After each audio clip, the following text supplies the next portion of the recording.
So in the title, I put a cure for racism with a question mark. And so I've been watching the documentary, and I don't know why I've been fell into documentary mode, whatever. I've been telling the fellas they're entertaining, man. They're good. Man, they're good. Not only entertaining, but these are like heart-pounding truths. You know, if you really want reality TV, here's a documentary I saw, and I'm gonna show you guys a clip of it. It was done in 2017, and the star of one of the stars of this documentary is this young lady right here. She was a freedom writer. Her son put together the documentary based on the mama, and this is 61, and she is currently 75 years old. That's a picture of her and the son. And the son's name is actually Loki. Here's a quick clip from a great documentary you guys should see on Amazon called The Uncomfortable Truth. Anybody that you know that's white, that's on the fence about racism, or is blind to racism, or is just a straight up racist, this is the beginning of a cure for them. Take a look at this. Oh, there we go.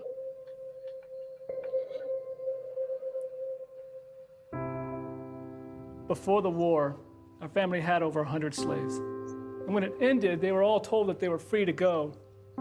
But if they stayed, they'd be paid. Now, if they left, they could never come back. And of those 100 slaves, only one left. My grandmother loved to tell me this story. And I loved hearing it. We have a very violent history. And the solution has always been, we will kill as many people as we have to establish the place for white people to be. It's about a foundation of racism to maintain the status quo. It's about a starting line set so far back by the policies of white supremacy that you can't even see it. I had a conversation with my wife. My father worked for what he had, and I worked for what I got, and I said, that's true. I said, but you had an opportunity to work for what you got, to work for what you have. And you had a lot of black people who were working their asses off and couldn't get a house, or couldn't get this, or couldn't get that. And they couldn't get it because they were black. And these slaves range from age of 40 down to 4 months. This is the slave ledger of our family. Yeah.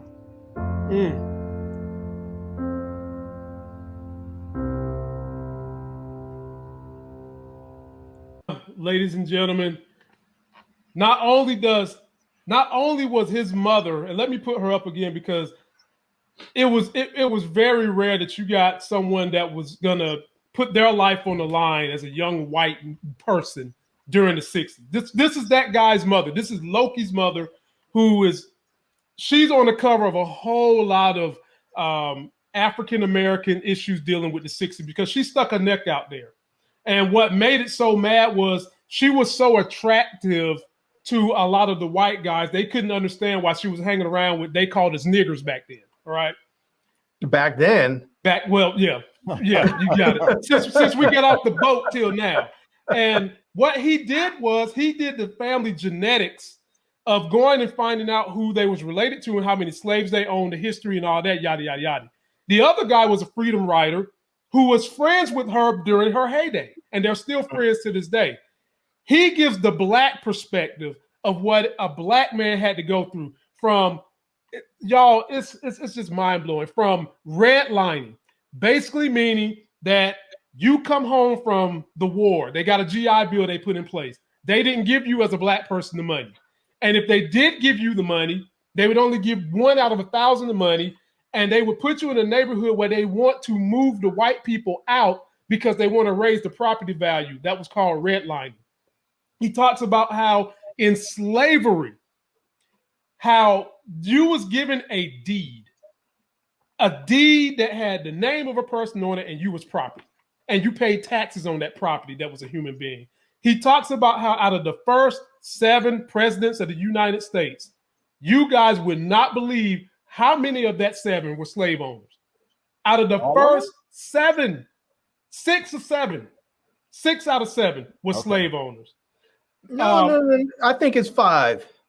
No, because he said 6.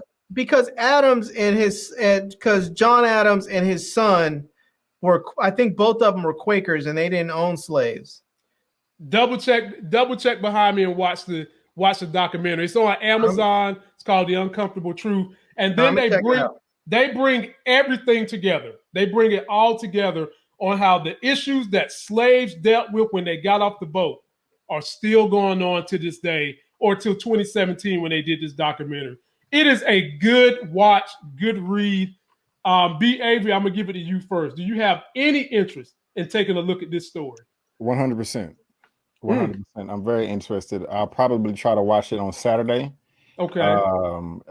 Because I'm to be honest with you, bro. I was talking to my friend that I think I talked to y'all about, Aaron, in New York today.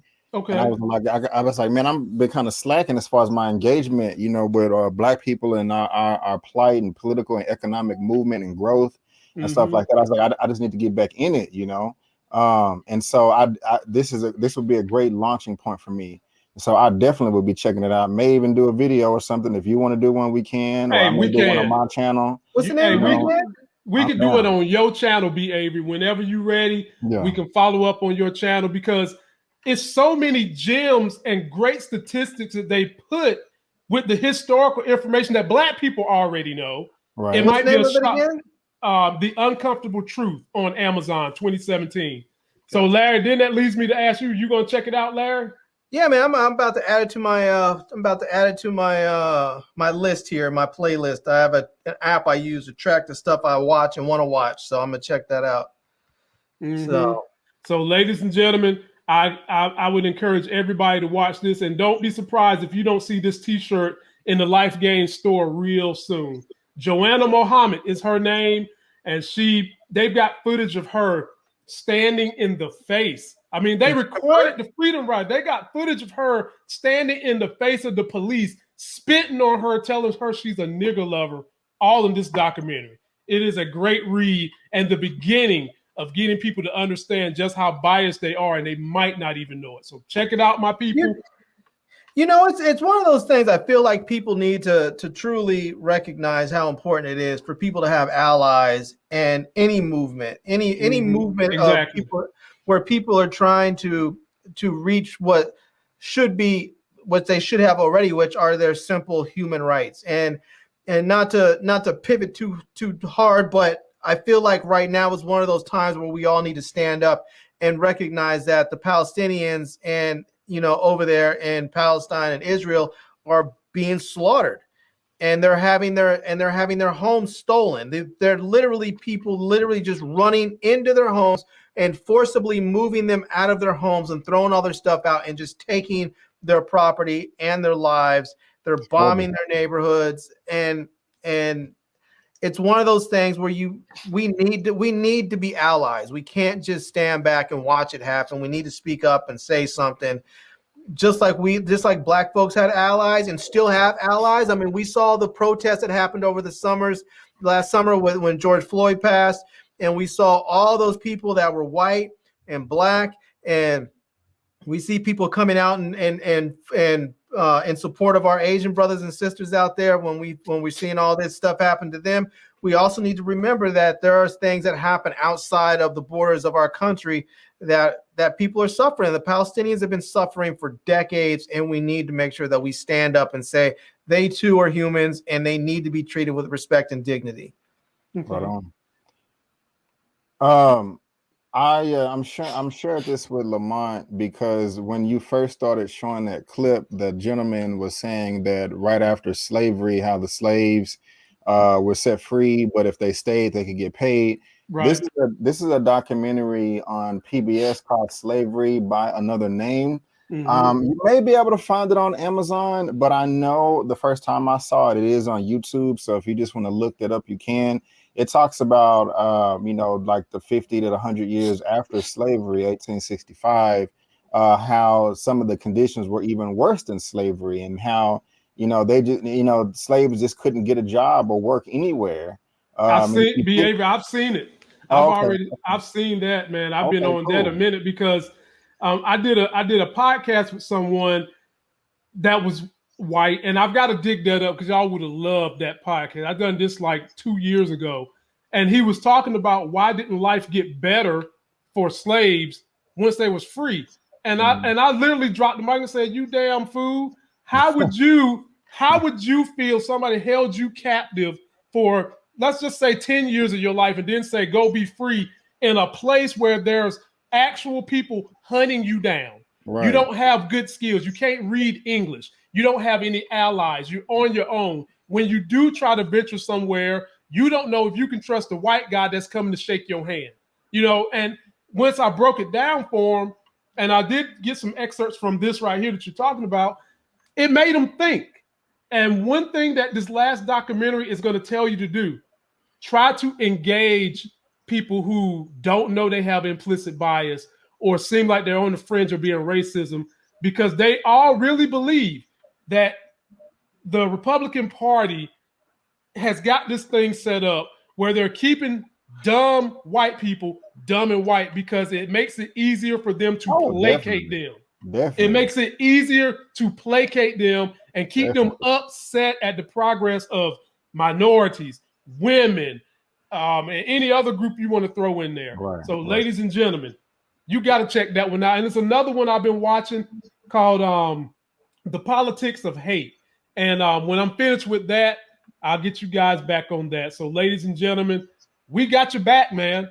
We're about everybody. We need everybody to help. And the more people we can touch, black, white, green, whatever, the more we can try to get one barrier out of everybody's life. And that is someone thinking they're better than you just because they skin look ashy the way I look when I get out the shower and shit. So can I say one more thing? Just is concerned. Yes, sir. I am pretty sure that every black person or everybody in the chat, if you're not black, if you are a true member of justice, I'm pretty sure there's somebody in your phone or that you're connected to them on social media in some capacity, at your own pace, your own time, at your own leisure.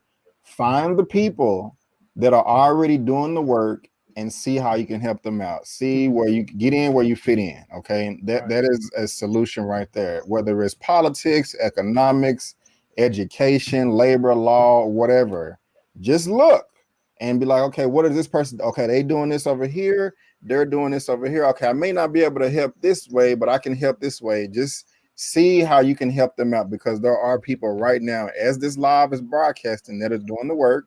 Just get in where you fit in. Yep.